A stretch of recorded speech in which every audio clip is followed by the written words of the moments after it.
I'm Patricia Baldwin Seggebruch, and I'm going to do a demonstration in encaustic using natural beeswax and embedding string. To begin with, I cut many lengths of the string I'm choosing to use to the appropriate length simply by measuring across the board. I've set up 7 sets of 9 strings. I chose to lay 9 across just because it looked good. And now I'm going to heat my board. This is a primed ampersand clay board. I'm using a 3/4 inch cradle, and I've primed it with my beeswax medium. Now I'm going to warm it because it has cooled off so that I can begin applying the natural beeswax.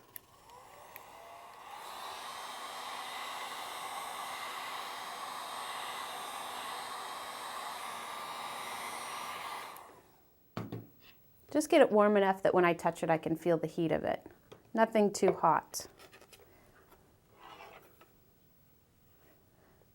This is my natural beeswax, and as you can see, it's quite yellow compared to the refined beeswax I use in my medium.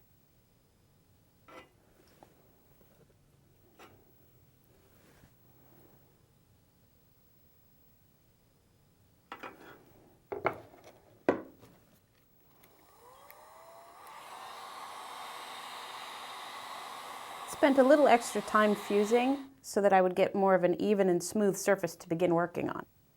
Now I'm going to start laying the first collection of string across the board. It's not imperative that they all lay straight unless that's something you want to see happen, in which case I would make sure that the wax layer is very warm and press them into it so that they won't move, at least at one end.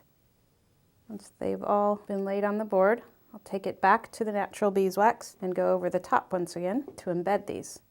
Wherever I'm applying, I like to lay my thumb across the strings to hold onto them and then just begin applying in a way that will cause them to glue. I'm gluing with the first application of wax at this end.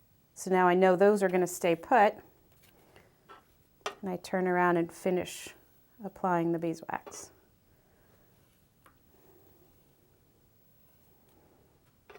Trying to get a smooth application, so I'm coming across with the warm brush several times in order to get a consistent color. Because I applied over the top of a previous layer without fusing in between, I'm going to need to fuse a little extra at this point. That looks great. Now I'm going to apply another row in the opposite direction, so I'm ending up with the crosshatch pattern, or a giant tic-tac-toe board. The end result in creating this will be an example of a lot of depth and embedding of objects in encaustic. These bottom strings are going to become almost invisible under the layers of wax. The wax becomes more opaque as you apply more and more layers of it. Think of it in terms of a wax candle. The thickness of that wax candle, if I put that much wax on the surface of this board, the objects in the very middle of it are going to become obscured by the depth of the wax. That looks great. I'm going to come across once again, and for this third application, I like to come in between where I just laid, going in the direction of the first collection of string.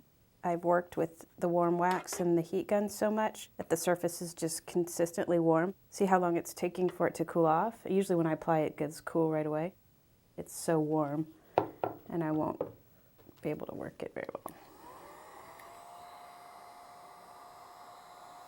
Ready to go with the next row and taking it to the wax. The depressions in between the string lines are starting to get rather deep. So after this adhesion of string, I'm going to come over with several layers of the natural beeswax just to build up in between a little bit more.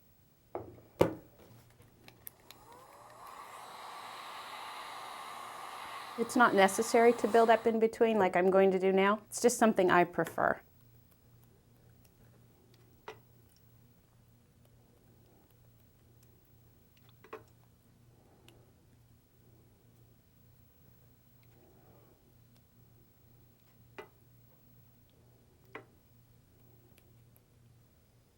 I'll do one more row and we'll see what kind of depth has been created.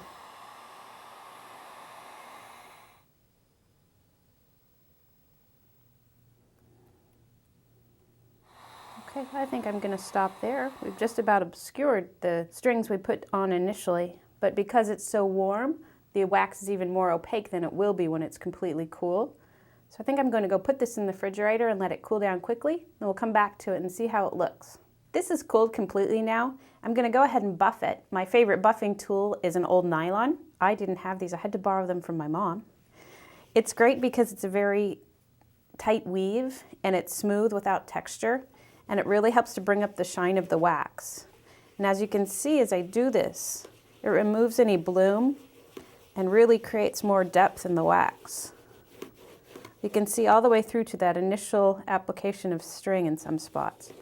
And that's what I was after.